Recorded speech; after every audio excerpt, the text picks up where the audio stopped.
Good afternoon, everybody out there in social media, virtual world. It's Wednesday. It is the last week of the year, officially. We made it. Congratulations to all of us. What a year it's been. And as per usual, we are going out with a bang with some really fun, kind of off the beaten path bubbles. Because, well, we love bubbles here year round, but it is officially bubbly week. So there will be more bubbles consumed in the next it's Wednesday, in the next 4 days than across the nation than any other time throughout the year, which, if you're a fan of bubbles, is a good thing. Personally, I think we should be drinking bubbles all the time, but that's for another day. But for this last flight, last Cellar chats of the year at Second Class, we went with some super fun, not so common bubbles, and honestly, none of them are produced with classic grapes that you would find in champagne or most sparkling wines. For those of you not familiar, the most common grape varieties are Pinot Noir, Chardonnay, and Pinot Meunier. That's the classic champagne base. A large majority of sparkling wine across the globe is made with Chardonnay and Pinot Noir. They just work really well for bubbles. But today, we're having a little more fun. We're going to start off in the Finger Lakes with my good buddy Thomas Pastuzak with his Empire Estate Blanc de Blanc Brut. So this is dry Riesling sparkling wine. And then we're going to hop on over to the one and only Hungary. Yes, the country, not how I feel right now. With oh my gosh, my brain stopped working. Királyudvar and their Pezsgö Tokaji sparkling wine made from ferment, the really amazing white wine variety from Hungary. And then really off the beaten path, and something I think more people should be drinking in general, this is Domaine de la Dentelle. This is their Bugey-Cerdon rosé. So this region, really fun, known for a very specific style of sparkling wine, but I'll get into that when we get to the wine. So let's get it rolling. 2022, what a year. I feel like we could say that pretty much every year, and it's not wrong. But it has been a really good year. Tons of fun, great wines, great people, great food, and what more reason to celebrate, than all of that. So get out, celebrate, have some fun, and drink some bubbles. So Empire State, based in the Finger Lakes, a little cool, prominent sommelier in the New York wine community. Just one of the nicest human beings you'll ever meet. And the last time I think we featured this wine, Thomas was here in town, and we talked about it. He was with me on the video, which is always fun. So good to revisit this. That was a visit of the year having Thomas here. And the wines are spectacular. So this is dry Riesling done, sparkling method. I believe this, when I had him here, we were talking about it. I think going forward, some of the releases are going to be done more of a traditional method, but I think this is still done Prosecco, like Charmat method, so tank method. But 100% Riesling, totally dry. This comes in at about, 12.5% alcohol. Really crisp, easygoing. It's a great starter for this flight of all sparkling wine.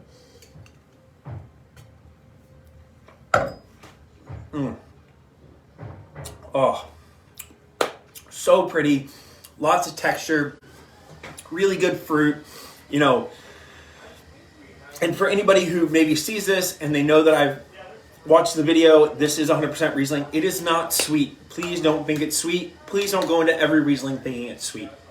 This is dry, and he labeled it as such because he didn't want people to sort of assume by saying the word Riesling that it was going to be sweet.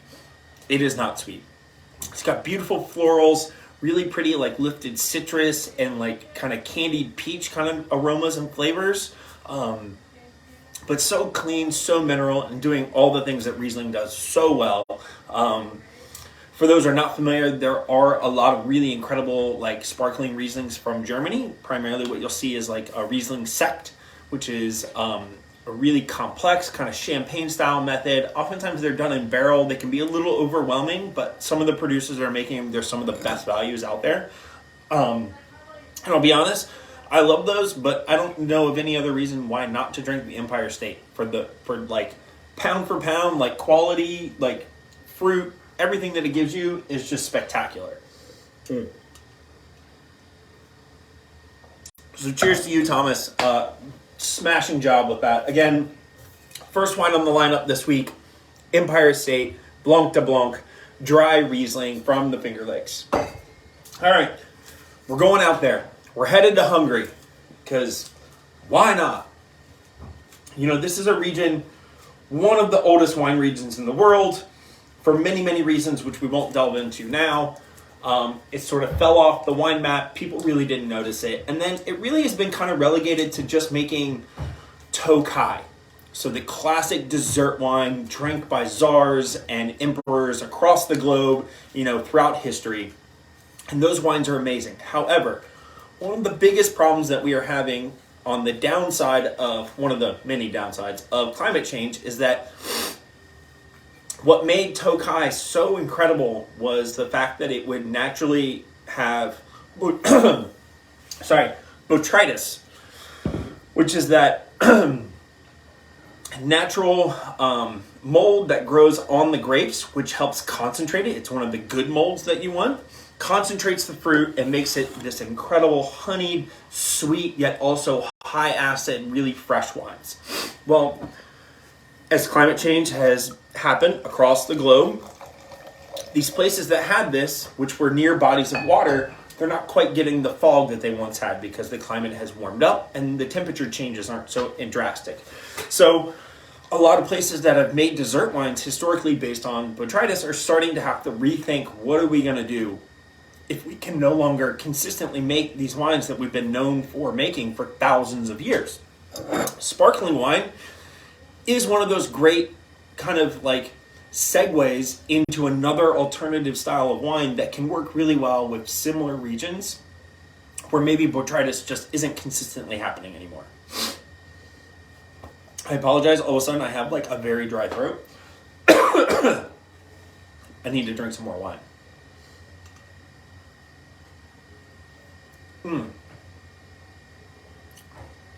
Wow. So, made in the champagne method, wildly complex. Ferment the grape variety that's found here in Hungary, which is also used for like sweet Tokaji wines. And there's also been a big resurgence of just dry still ferment. Very complex, kind of like, it's almost like floral characteristics along with like almonds and walnuts, all at the same time with like this really lovely freshness of like fresh like orchard fruit, maybe like more like along the lines of like green apple, green pear, a little bit of tartness there. Man, is this good.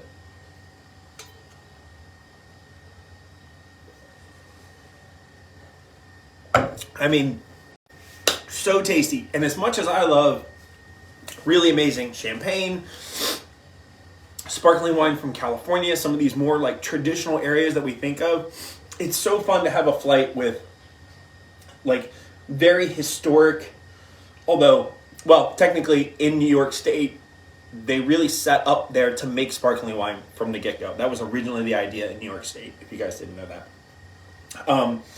But areas that are super old, really interesting, and really producing kind of like on the cusp of amazing wines that people just aren't paying attention to.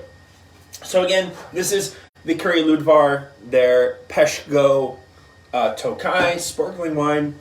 Excuse me. All right, moving into the last but not least, Domaine de la Dentelle. These guys are in Bugey-Cerdon. So this is a little area, a very tiny area, located in between the Jura and Savoie. So we're in the southeast of France, heading towards basically the Swiss border. We're off into the Alps, very alpine reaches. And this area is really known for one style of wine and one style of wine only. And that is, sorry, making sure I don't lose it all over the place, a naturally fermented sparkling rosé. I think recently they've added to it that they can make like white sparkling, but historically it has always been a rosé. that is always a little bit off dry. So demi-sec, or a little sweet. So this comes from most of the producers. There's like 2 or 3 main grape varieties, but most producers use almost exclusively Gamay, which is grown prominently throughout this region. And it has a fruity, beautiful texture, and it lends itself really well to the style of wine. And then some other grapes can be used, Pulsar, Trousseau. I think there's a couple other ones, but those are mainly from the Jura. So again, we're right in between. So grape varieties that are in this area.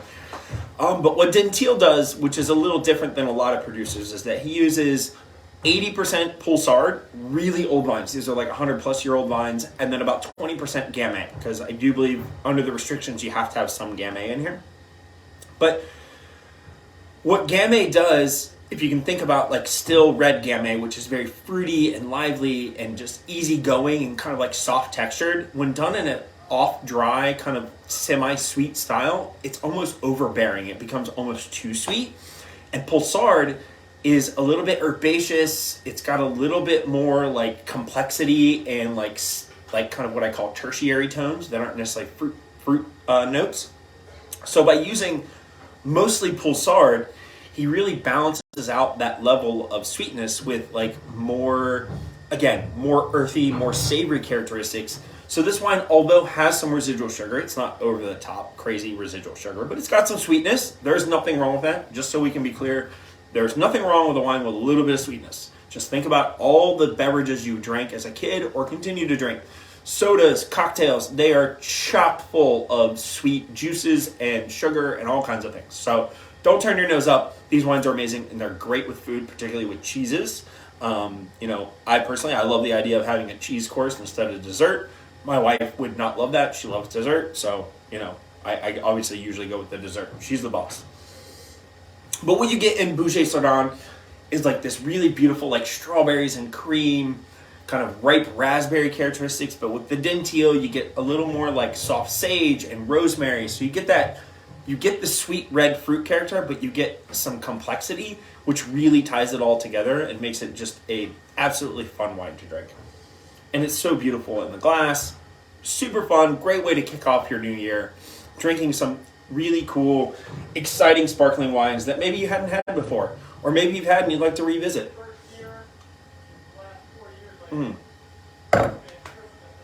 Oh, that is stellar. So good. All right. Again, the wrap up. Empire State, Blanc de Blanc, dry Riesling from the Finger Lakes. Over to the one I can't pronounce very well. Királyudvar, their Pezsgö, Tokaji, traditional method sparkling from Hungary. And last but not least, Dentelle, Bugey-Cerdon, Rosé, method ancestral. So single fermentation, basically made like what most modern pet nats are made like, but they have been doing it here for hundreds and hundreds of years. So one of the OGs of the pet nat, movement, if you will. Thank you guys so much for tuning in pretty much every week over the last year. We are taking next week off as Second Glass is closed next week to give everybody in the restaurant and service industry a little break after the crazy holiday season. So be well. I will see you guys in a couple of weeks. Happy New Year.